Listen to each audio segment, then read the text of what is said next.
কিছু বলার নেই, দুঃখের বিষয়। ৫৫ বছর দল করলাম, তার উপহারটা এই পেলাম। এগরার পৌর প্রধান স্বপন নায়ক মহোদয় দুর্নীতির সঙ্গে যুক্ত হয়ে গেছিলেন, এটা দলের কাছে খবর পৌঁছে গেছিল। দীর্ঘদিনের অভিযোগ ও আইনি টানাপোড়েনের পর অবশেষে গ্রেফতার হলেন পূর্ব মেদিনীপুরের এগরা পুরসভার পুরপ্রধান স্বপন নায়েক। শনিবার পুলিশি অভিযানে কলকাতা থেকে তাকে গ্রেফতার করা হয়। পুলিশ সূত্রে জানা গিয়েছে, স্বপন নায়েকের বিরুদ্ধে অনিয়ম ও দুর্নীতির অভিযোগ তুলে এগরা থানার দ্বারস্থ হয়েছিলেন ব্লক ল্যান্ড অফিসার।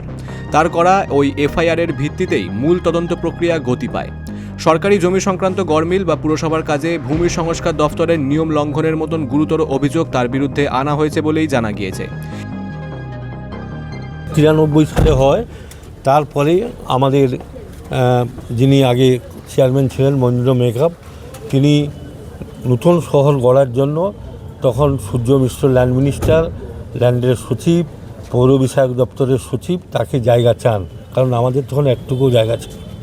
এই জায়গাটা ওনারা রেজুলেশন করে, মানে উনি ছিলেন প্রবোধ সিনহা মিনিস্টার ছিলেন, তার সঙ্গে আপনার চিফ ইঞ্জিনিয়ার ছিলেন, থেকে রেজুলেশন করে তখন অবিভক্ত মহকুমার এসডিওকে ওই জায়গাটা কনভার্সন করার জন্য বলেন। উনি ডিএলআরওকে লিখেন তমলুকে, তখন কাঞ্চন দাস ডিএলআরও ছিলেন, তিনি কনভার্সন করেন।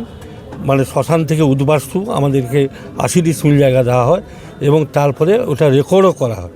রেকর্ড করার পরে পড়েছিল, আমি যখন 9 থেকে 14 পর্যন্ত চেয়ারম্যান ছিলাম, সেখানে কিছু মার্কেট করেছিলাম, সবজি মার্কেট, মাছ মার্কেট। তার পরের বারে যিনি চেয়ারম্যান আছেন গুরুত্ব দেয়নি, সেখানে মানে ওই রাত্রিবেলা মদ গাঁজা টাজা খাওয়া হতো।